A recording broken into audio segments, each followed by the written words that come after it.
भाई और बहनों, दिल्ली के भाई और बहनों और प्रेस के हमारे प्यारे मित्रों, ये देखो ऐसे कर रहे हैं। भैया थोड़ा टीवी पे भी दिखा दिया करो कांग्रेस पार्टी का। आप मुस्कुरा रहे हो, वेविंग कर रहे हो, मगर थोड़ा टीवी पे विपक्ष का भी दिखा दिया करो। सिर्फ मोदी जी का चेहरा दिखाते हैं, अंबानी का दिखाते हैं, अदानी का दिखाते हैं लोग।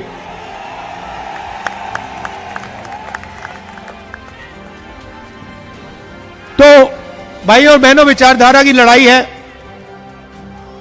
एक तरफ संविधान, कांग्रेस पार्टी, भाईचारा, एकता, मोहब्बत, और दूसरी तरफ बीजेपी और आरएसएस 400 पार, संविधान को खत्म करने की विचारधारा, नफरत, हिंसा, इन दोनों के बीच में लड़ाई है। कांग्रेस पार्टी, गांधी जी, अंबेडकर जी, नेहरू जी ने मिलकर देश की जनता के साथ देश को यह संविधान दिया, और संविधान में साफ लिखा है कि हिंदुस्तान के सब लोग एक समान हैं। हर धर्म, हर जात, हर भाषा, हर व्यक्ति की रिस्पेक्ट होनी चाहिए, भाईचारा होना चाहिए। और पिछले 10 सालों में बीजेपी ने नफरत, हिंसा फैलाई है, भाई को भाई से लड़ाया है, हिंदू को मुसलमान से, ईसाई से, सिखों से, एक जात को दूसरी जात से, एक भाषा को दूसरी भाषा से। 4000 किलोमीटर कांग्रेस पार्टी चली, कन्याकुमारी से कश्मीर तक हम चले, और एक ही लाइन थी, एक ही बात हमने बोली, नफरत के बाजार में मोहब्बत की दुकान खोलनी है। और हमने कहा कि नफरत से, हिंसा से यह देश आगे नहीं बढ़ सकता है। भाइयों और बहनों, आपने देखा होगा नरेंद्र मोदी जी, आरएसएस और बीजेपी के लोग हर टाइम आपके ध्यान को भटकाने की कोशिश करते हैं। कभी आपको कुछ बोलेंगे, कभी फिर और कुछ बोलेंगे, और जो आपकी समस्याएं हैं, आपके जो मुद्दे हैं, उसके बारे में ना बीजेपी बोलेगी, ना मोदी जी बोलेंगे, ना हमारे प्यारे मीडिया के मित्र बोलेंगे। आपने कभी देखा है, आपने मीडिया में अंबानी जी की शादी होते हुए देखी? वहां डांस गाना देखा? बॉलीवुड, क्रिकेटर सब देखे? 8-10 करोड़ रुपए की घड़ी देखी? मीडिया में सब आया। दिल्ली में जो गंदा पानी है, जो पोल्यूशन है, जो बेरोजगारी है, जो महंगाई है, उसके बारे में आपने मीडिया में कभी देखा है? कुछ नहीं दिखाते। लक्ष्य है नफरत फैलाओ, लोगों के ध्यान को इधर उधर करो, और जो जनता का धन है, जो जीएसटी आपके जेब में से रोज निकाली जाती है, जो पैसा नोटबंदी करके आपके जेब से छीना गया, वो पैसा हिंदुस्तान के सबसे बड़े अरबपतियों को पकड़ना। 16 लाख करोड़ रुपए नरेंद्र मोदी जी ने 25 लोगों का कर्जा माफ किया है। मैं दिल्ली वालों से पूछना चाहता हूं, दिल्ली के व्यापारियों का, दिल्ली के स्टूडेंट्स का, दिल्ली के हाउसवाइफ्स का इन्होंने कितना कर्जा माफ किया है? 1 रुपया आपका कर्जा माफ नहीं किया है। आपके सामने महंगाई बेरोजगारी, नोटबंदी की, जो पहले इंडस्ट्रीज हुआ करती थी, स्मॉल और मीडियम इंडस्ट्रीज जो थी, दिल्ली में थी, पूरे हिंदुस्तान में थी, जीएसटी ने, नोटबंदी ने उन सबको बंद कर दिया, खत्म कर दिया। आज हालत क्या है? प्राइवेट यूनिवर्सिटीज में, प्राइवेट कॉलेजेस में आप लाखों रुपए देते हो,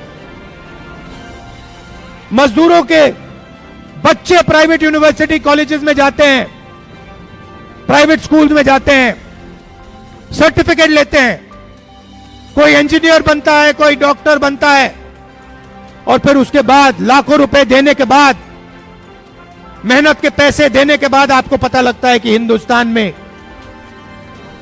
बेरोजगारी है, इंजीनियरिंग की डिग्री हो कोई मतलब नहीं, मजदूर का काम करना पड़ता है, कुली का काम करना पड़ता है। यह आज हिंदुस्तान की सच्चाई है। और दूसरी तरफ नरेंद्र मोदी मन की बात करते रहते हैं, मन की बात, मन की बात, मन की बात। हम अपनी मन की बात नहीं करने आए हैं, हम आपकी मन की बात सुनने आए हैं।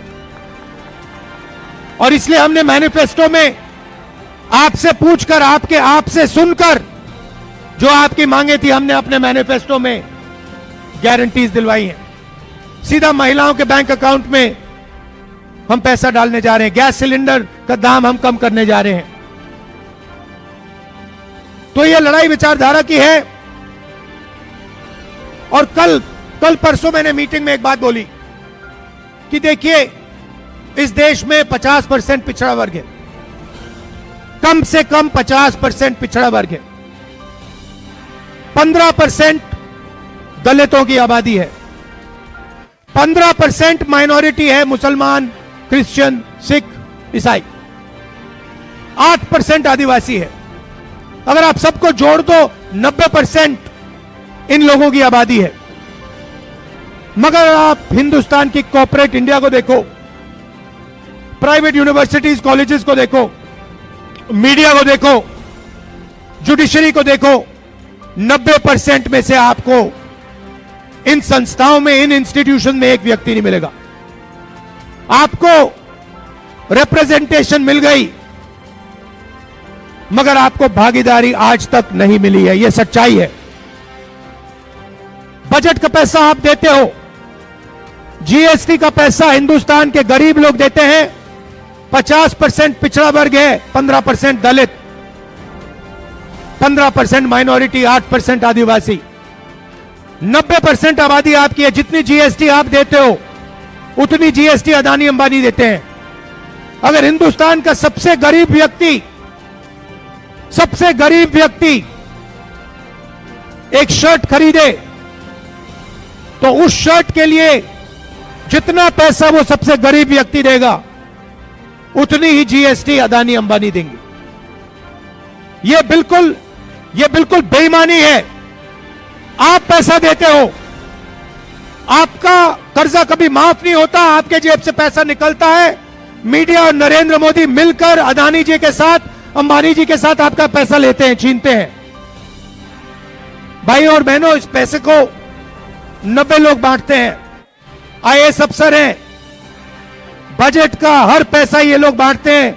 कल आपको दिखेगा, फाइनेंस मिनिस्टर जाएंगी ब्रीफकेस लेकर, वहां पे फोटो आएगी, फोटो देखना। फोटो में आपको एक दलित नहीं दिखेगा, एक आदिवासी नहीं दिखेगा, एक पिछड़े वर्ग का व्यक्ति नहीं दिखेगा, एक माइनॉरिटी नहीं दिखेगा। 5-6% लोग सारा का सारा धन, सारे की सारी संस्थाओं को उठा के ले जा रहे हैं। 90 अफसर हैं जो कल बजट बनाएंगे, 90, और 90 में से 3 अफसर ओबीसी वर्ग के हैं। आपकी आबादी 50%, 90 में से 3 अफसर आपके। और कल बजट में अगर 100 रुपए बटेगा तो आपके अफसर सिर्फ 5 रुपए का निर्णय लेंगे। दलितों की 15% आबादी है, 90 में से एक अफसर उनका। अगर कल बजट में 100 रुपए बटेंगे तो दलित अफसर 1 रुपए का निर्णय लेगा, आदिवासी 8%, उनकी भागीदारी 100 रुपए में से 10 पैसे, दलितों 15% आबादी, भागीदारी 1%, पिछड़ा वर्ग 50% आबादी, भागीदारी 5%, सबको मिला लो 6%, 6 रुपए 10 पैसे 100 में से आपके। कॉर्पोरेट इंडिया को देखो, सबसे बड़ी कंपनी की लिस्ट देखो, उनके मालिकों के नाम निकालो, वहां पे आपको एक दलित, एक आदिवासी, एक पिछड़ा, एक माइनॉरिटी नहीं मिलेगा। यह हिंदुस्तान की सच्चाई है। इसीलिए मैंने पार्लियामेंट में कहा, कांग्रेस पार्टी के नेताओं ने कहा, हम जाति जनगणना करेंगे और देश के दलितों को, आदिवासियों को, पिछड़ों को, माइनॉरिटीज को दिखा देंगे उनकी आबादी कितनी है, उनकी भागीदारी कितनी है। दूध का दूध, पानी का पानी कर देंगे। यह काम नरेंद्र मोदी नहीं कर सकते। भाइयों और बहनों, लड़ाई इसी बात की है। 90% के पास कुछ है ही नहीं। आप मेहनत करते हो, आप मजदूरी करते हो, देश में पिछड़ा वर्ग, दलित, आदिवासी कहां मिलेगा? यह आपको मजदूरी करते हुए दिखेगा। ये जो बड़ी इमारतें बनती हैं, ये इंफ्रास्ट्रक्चर बनता है, ये बनाता कौन है? ये बनाते आप लोग हो। ये जो सड़कें बनती हैं, बनाता कौन है? दलित, आदिवासी, पिछड़ा वर्ग, आप लोग बनाते हो। फायदा कौन ले जाता है? 5% लोग, अंबानी, अदानी, 16 लाख करोड़ रुपए वाले लोग, और बीच में केजरीवाल जी। ये देखो, ये इनकी फोटो है, टीम केजरीवाल। ये इनको ये नवरत्न कहा है। इसमें लिस्ट है इनकी, देखो, इनकी लीडरशिप टीम की लिस्ट देखो। अरविंद केजरीवाल, मनीष सिसोदिया, आतिशी सिंह, संजय सिंह, सत्येंद्र जैन, राघव चड्ढा, संदीप पाठक, सौरभ भारद्वाज, अवध ओझा। ये टीम केजरीवाल है। इसमें से भैया मुझे एक दलित नाम दिखा दो, एक आदिवासी, एक दलित, एक पिछड़ा वर्ग, एक माइनॉरिटी का नाम दिखा दो इसमें, टीम में, लीडरशिप टीम में। यह भी 2-3% की पार्टी है। केजरीवाल जी आए थे, कहा था दिल्ली की राजनीति को साफ करूंगा, यमुना को साफ करूंगा, चेंज लाऊंगा। सबसे बड़ा भ्रष्टाचार, शराब का भ्रष्टाचार केजरीवाल जी ने और सिसोदिया जी ने किया है, यह पूरा देश जानता है। उन्होंने कहा था, 5 साल पहले कहा कि मैं यमुना का पानी पीऊंगा, यमुना में डुबकी लगाऊंगा। केजरीवाल जी, यमुना का पानी छोड़ दीजिए, यहां झुग्गी झोपड़ी का, दिल्ली का नॉर्मल पानी पी के दिखा दीजिए।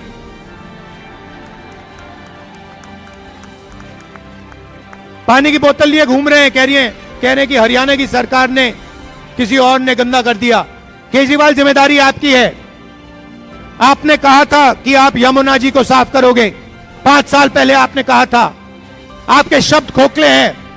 आपने कहा था कि आप दलितों की रक्षा करोगे, माइनॉरिटीज की रक्षा करोगे।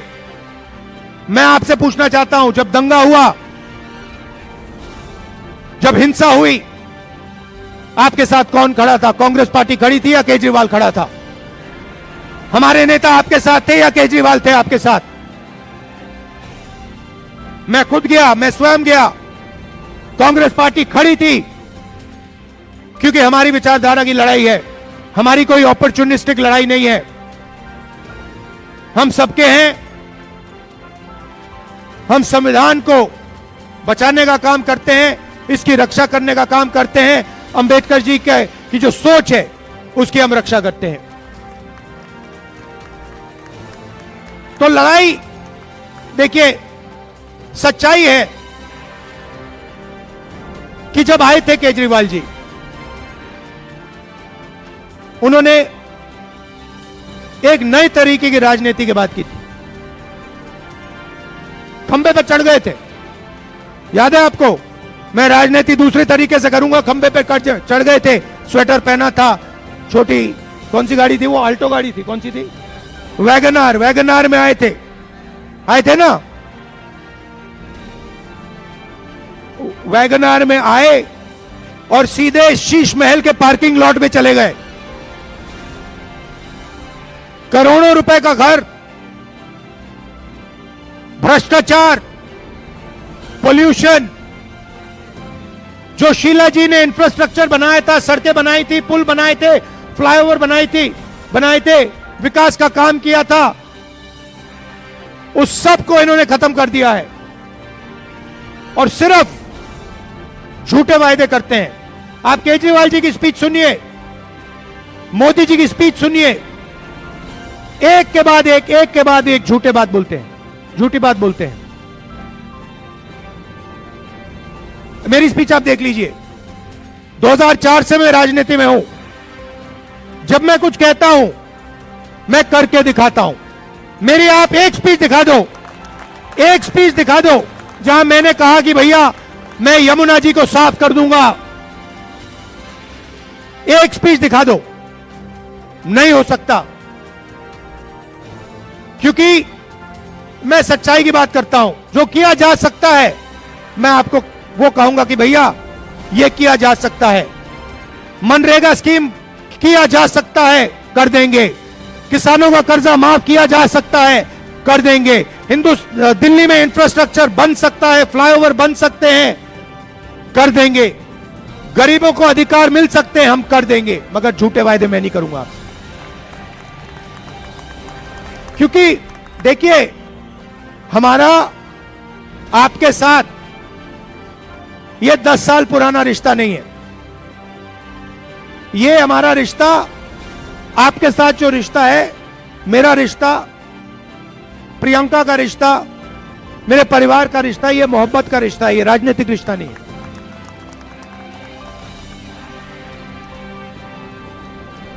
और हम आपसे मोहब्बत करते हैं, प्यार करते हैं। जैसे मैं अपनी बहन को देखता हूं, वैसे ही जैसे मैं अपनी मां को देखता हूं, बहन को देखता हूं, पिता को देखता था, वैसे ही मैं आपको देखता हूं। आप मेरे परिवार जैसे हो, मैं आपसे मोहब्बत करता हूं, तो मैं आपसे झूठ नहीं बोल सकता।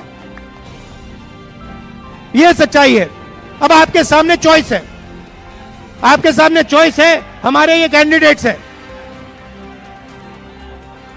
एक तरफ कांग्रेस पार्टी की विचारधारा, आ जाइए, यहां आ जाइए, आगे आइए, नहीं यहां नहीं आइए, वहां आइए, मुझे जगह चाहिए थोड़ी।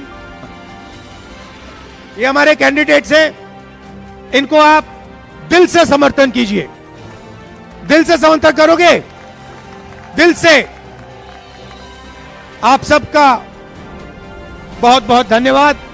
शाम को ठंड में आप मेरी बात सुनने आए, इसके लिए आप सबको बहुत बहुत धन्यवाद। हिंदुस्तान में हम अरबपतियों की सरकार नहीं चाहते हैं। हिंदुस्तान में गरीब लोगों को रिस्पेक्ट होनी चाहिए, उनको रोजगार मिलना चाहिए, उनकी प्रगति होनी चाहिए और देश को चलाने में उनको भागीदारी मिलनी चाहिए। यही कॉन्स्टिट्यूशन में लिखा है, यही संविधान में लिखा है, यही हमारा काम है। आप सबका बहुत बहुत धन्यवाद। नमस्कार, जय हिंद।